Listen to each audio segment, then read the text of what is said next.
வணக்கம் தோழர்களே, நான் சுந்தரவள்ளி. குஷ்பு விஜயை சந்தித்திருக்கிறார். சந்திச்சது மாத்திரம் புலகாயுதம் அடைந்திருக்கிறார். எப்படி ஒரு ஆட்சியை தரப்புறாங்க தெரியுமா அப்படின்னு கேட்டிருக்காரு.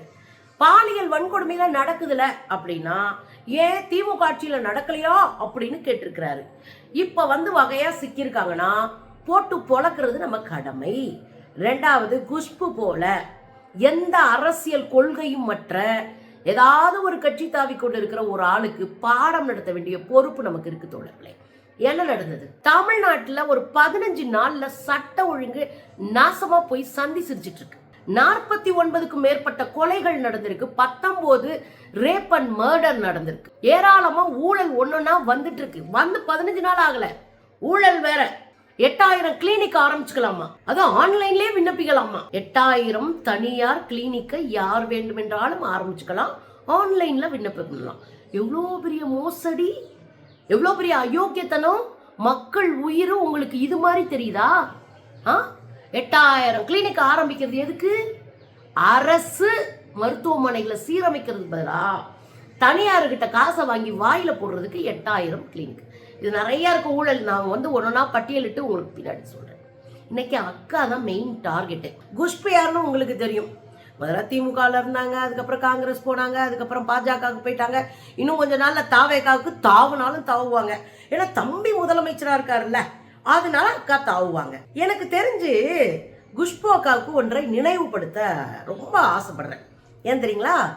ஹத்ரா ஹத்ரா ஹத்ரான்ற ஒரு இடத்துல ஒரு சின்ன குழந்தை, 19 வயது குழந்தைய ரேப் பண்ணி கூட்டு பாலியல் வல்லுறவு செய்து அந்த குழந்தைய கொண்டாங்க. ஹாஸ்பிட்டலில் 10 நாள் இருந்து அந்த பொண்ணு செத்துச்சு. அந்த காரியம் நடந்த போது மேடையில் உட்கார்ந்து பாலியல் குண்டர்களின் கூடாரம் பாஜக அப்படின்னு வெடிச்சு பேசினவங்க.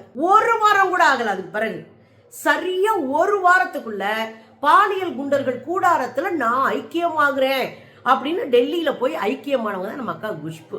இதெல்லாம் தாண்டி திமுக ஆட்சியில அங்கொன்றும் இங்கொன்றுமாக நடந்த பாலியல் குற்றத்தை சுட்டி காட்டுறதே எதிர்கட்சிகள் வேலை. அதில் மாற்றுக்கிறதே இல்லை. போராட்டம் நடத்தணும், சுட்டி காட்டணும், தட்டி கேட்கணும், புதிய சட்டங்களை உருவாக்க நிர்பந்திக்கணும், வலியுறுத்தணும். இதெல்லாம் எதிர்கட்சிகளுடைய வேலை. ஆனா அக்கா என்ன பண்ணாங்க?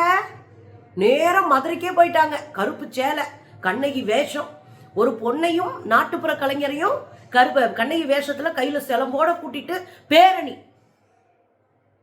அலப்பறை பண்ணீங்க. எதுக்கு? திமுக ஆட்சின்றதால அந்த அலப்பறை. உங்களுக்கு பெண்கள் மீதெல்லாம் அக்கறை கிடையாது. அப்படி அக்கறை இருந்தா பாஜக கும்பல் செய்த பாலியல் தொல்லைகளுக்கெல்லாம், பாலியல் சுரண்டல், பாலியல் வல்லுறவுக்கெல்லாம் குரல் கொடுத்திருப்பீங்க. நீங்க நேர்மையா பெண் குழந்தைகளுக்கானவர்னா அதுக்கு குரல் கொடுத்திருக்கணும்ல. MS ஷா மதுரையில 15 வயசு குழந்தைய ரேப் பண்ணி போக்சோ சட்டத்துல உள்ள போனா உங்களுடைய பொருளாதார பிரிவு தலைவர். என்ன பண்ணீங்க? வாயை திறக்கல. அதுக்கப்புறம் பக்கத்துல தென்காசியில ஆலங்குளம்ன்ற ஊர்ல தன் நண்பனுடைய 15 வயது மகளை துப்பாக்கி முனையில பாலியல் சுரண்டல் செஞ்சான் ஒரு ஆளு. துப்பாக்கி முனையில் பாலியல் சுரண்டல் செஞ்ச அந்த நபருடைய பேரு நீலகண்டன். அவன் ஒரு பிஜேபி காரன். இங்க திருவண்ணாமலையில கராத்தே கத்து கொடுக்குறேன்னு சொல்லிட்டு பாஜகவினுடைய இளைஞர் அமைப்புல இருக்கிற ஒருத்தன் 16-17 வயது குழந்தைய ரேப் பண்ணி கர்ப்பமாக்கி போக்சோ சட்டத்துல உள்ள போனோம். இதெல்லாம் பேசியிருக்கணும்ல நொக்கா. ஆனா பேச மாட்டாங்க. ஏன்னா அவங்களுக்கு ரெஸ்ட்ரிக்ஷன் உண்டு. இதைத்தான் பேசணும், இதைத்தான் பேசக்கூடாது அப்படின்னு செலக்டிவ் அம்னீஷியாவில் அக்கா அலைஞ்சாங்க. இன்னைக்கு தம்பி ஆட்சிக்கு வந்துட்டாராம். அதனால போய் சந்திச்சிருக்கிறாங்க. எதுக்கு சந்திச்சாங்க? சின்னத்திரையில நாடகம் எடுக்கிறாங்க இல்லையா, அந்த நாடகத்தை எடுக்கிற தயாரிப்பாளர்கள்லாம் ரொம்ப வறுமையில வாடுறாங்களாம். தயாரிப்பாளர்கள், சின்னத்திரை நாடகத்தை எடுக்கிற தயாரிப்பாளர்கள் வறுமையில இருக்கிறாங்க. அவங்கள காப்பாற்றணுன்றதுக்காக போய் விஜய் தம்பிய சந்திச்சுட்டு வந்தாராம். தயாரிப்பாளர்கள் நட்டத்துல இருக்கிறாங்களாம். சின்னத்திரையில தான் வருஷ கணக்குல நாடகம் ஓடுது. அந்த நாடகத்தின் மூலமா கல்ச்சரவே சீரழிச்சுட்டு உட்காந்துருக்கு ஒரு கூட்டம். கல்ச்சர்ன்றது முற்போக்கு சிந்தனையை மழுங்கடிச்சிட்டு இருக்குன்றேன். இவங்க சொல்ற அந்த பாலா போன பழைய கல்ச்சர் நான் பேசல. முற்போக்காக பெண்கள் யோசிக்கிறது கூட தடுக்கிற ஒரு கூட்டமாக சின்னத்திரையில நாடகம் போயிட்டு இருக்கு.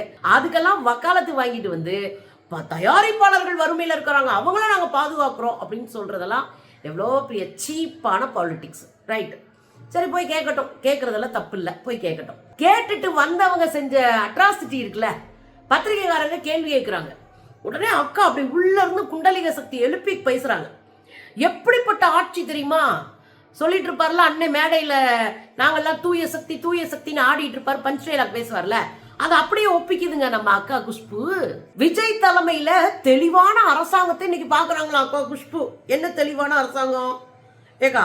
வந்து 15 நாளுக்குள்ள 40க்கும் மேற்பட்ட கொலைகள், 19க்கும் மேற்பட்ட பாலியல் வல்லுறவு, திருட்டு, எல்லாம் லட்சமோ, இரட்டை கொலைகள் எத்தனை, வீட்டுல படுத்து தூங்கிட்டு இருந்த பெண்கள் மேல பெட்ரோலை ஊத்தி எரிச்சு விட்டு ஓடுறான். பச்சை குழந்தை 10 வயது குழந்தைய பாலியல் வல்லுறவு செய்து முகத்தைய செதைச்சிட்டு அம்மா மேல பழி போடுறாங்க தாவேக்காரங்க.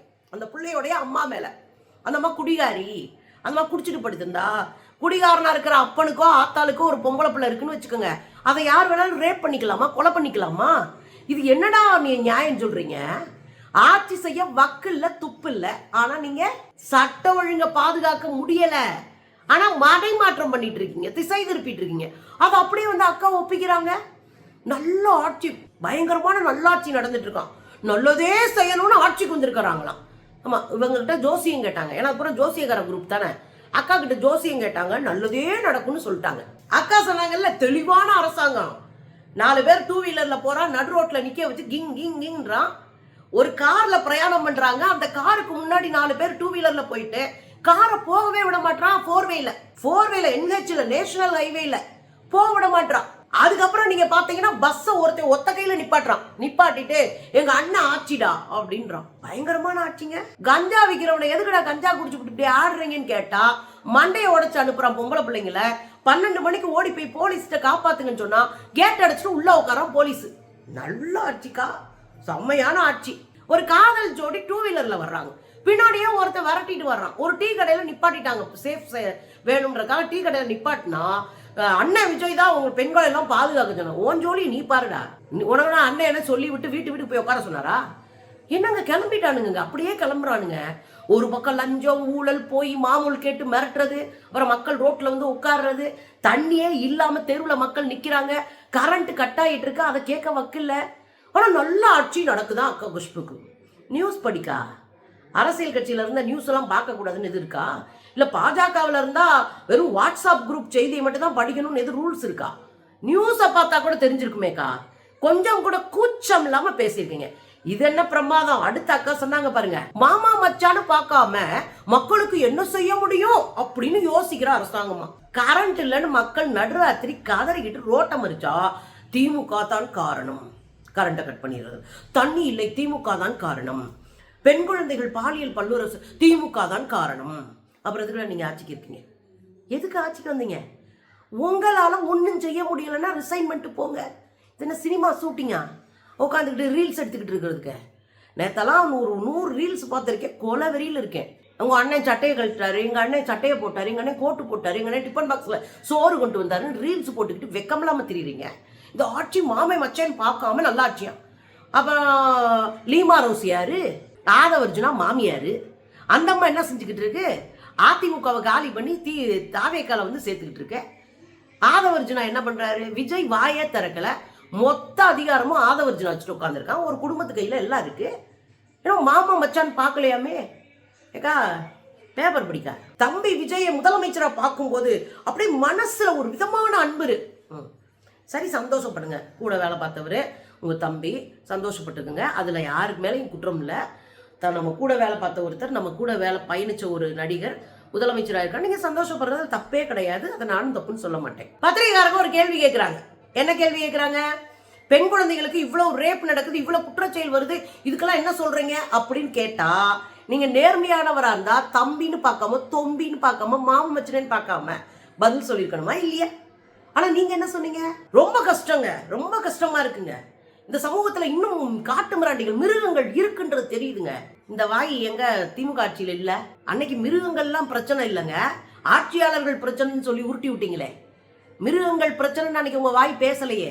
இந்த சமூகம் சேர்ந்து ஒரு சமூகத்தை செழுமைப்படுத்தணும்னு பேசலையே. குற்றச்செயல்களை ஒடுக்கணும்னா நம்ம எல்லாம் ஒருங்கிணைந்து வேலை பார்க்கணும்னு பேசலையே. குடும்பங்களுக்கு பங்கு இருக்கு, பள்ளிக்கூடங்களுக்கு பங்கு இருக்கு, கல்லூரிக்கு பங்கு இருக்கு, சமூகத்துக்கு பங்கு இருக்கு, அரசுக்கு, சட்டத்திற்கு, நீதித்துறைக்கு பங்கு இருக்குன்னு சொல்லலையே. அன்னைக்கு ஒன்லி ஸ்டாலின் அப்படின்னு தானே பேசுனீங்க. இன்னைக்கு மட்டும் என்ன இவ்வளவு மிருகங்கள் இருக்கு அப்படின்னு கடந்து போறீங்க. வெக்கமா இல்லையாக்கா? உடனே இன்னொன்னு சொல்றாங்க, எதிர்கட்சியா இருக்கிற திமுக கேள்வி கேட்டுருச்சோம், அவங்க ஆட்சியில் நடந்ததெல்லாம் மறந்துட்டாங்க போல இருக்கு. இதுதான் குஷ்பு மக்களே, இதுதான் குஷ்பு.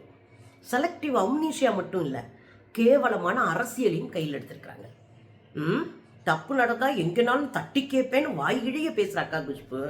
உங்க ஆட்சியில நடக்கலையா? உங்க ஆட்சி இதுதான் தாவேக்கா சொல்லிட்டு இருக்கு. அந்த ஆட்சியில நடந்துச்சுன்னு சொல்லி தானே ஓட்டு வாங்கினீங்க. அதை நாங்க மாத்துவோம், என் தங்கச்சிங்களை நான் தான் காப்பாத்துவேன் அப்படின்னு சொல்லிட்டு தானே விஜய் ஆட்சிக்கு வந்தாரு. அப்ப கேட்க தானே செய்வாங்க. மாற்றம் சொல்லிட்டு ஆட்சிக்கு வந்தார்ல. உங்க ஆட்சியில் நடக்கலையா, அதை மறந்துட்டாங்களா அப்படின்னு கேட்குறீங்களே, கூச்சமா இல்லை? ஒரு லேடியாவே நான் கேட்குறேன், நான் ஒரு பெண்ணு, நீங்க ஒரு பெண்ணு, நான் உங்ககிட்ட மூஞ்சிக்கு நேரம் கேட்குறேன், கூச்சப்படலையா? எந்த ஆட்சியிலும் தட்டி கேட்டிருக்கோம் நாங்க. யார் தப்பு பண்ணாலும் தட்டி கேட்டிருக்கோம், அதுக்கு வழி சொல்லியிருக்கோம். இது செய்யுங்க, இது பண்ணுங்க, இது செஞ்சா குறையும், இது செஞ்சா குழந்தைங்களை காப்பாற்றலாம். ஆனா நீங்க போராட்டம்ன்ற பேர்ல அலப்பரமத்தின்னு தான் பண்ணீங்க.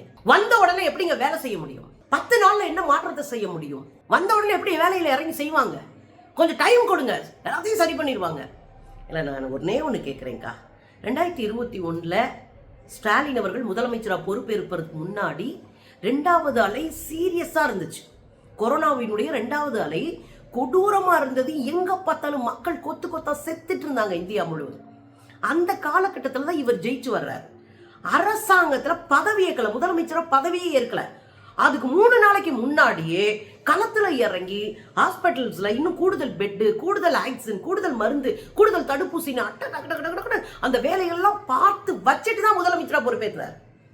குறைந்தபட்ச அறிவும் நேர்மையும் சித்தாந்த தெளிவும் இருந்தா 10 நாள் தேவைப்படாதுக்கா, 10 நிமிஷத்துல முடிவெடுக்க முடியும்.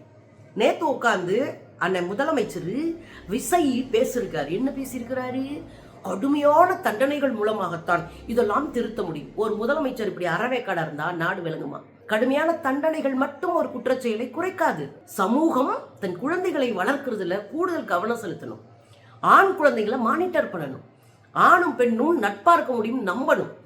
ஆண் பெண் குழந்தைகளினுடைய நட்பை ஊக்குவிக்கணும். அவங்க நேர்மையா வழி நடத்தணும். ஒருத்தருக்கு ஒருத்தர் மேல மரியாதை செய்யணும். இதெல்லாம் குடும்பம், பள்ளிக்கூடங்கள், கல்வி நிலையங்கள், கல்லூரி, சமூகம் எல்லாம் பார்க்கணும். பாதிக்கப்பட்டு வர்ற பெண்களுக்கு உடனடியாக சட்ட உதவி கிடைக்கணும்.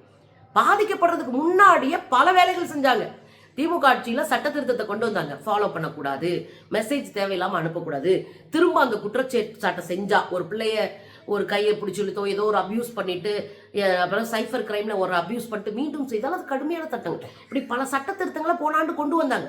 ஒண்ணுமே இல்லாம நாங்க கடுமையான சட்டங்கள் மூலமாக முதல்ல பெண் குழந்தைகளை பாதுகாப்பது எப்படின்னு 10 ரூபா புஸ்தகத்தை எடுத்து படிங்க மிஸ்டர் விஜய்.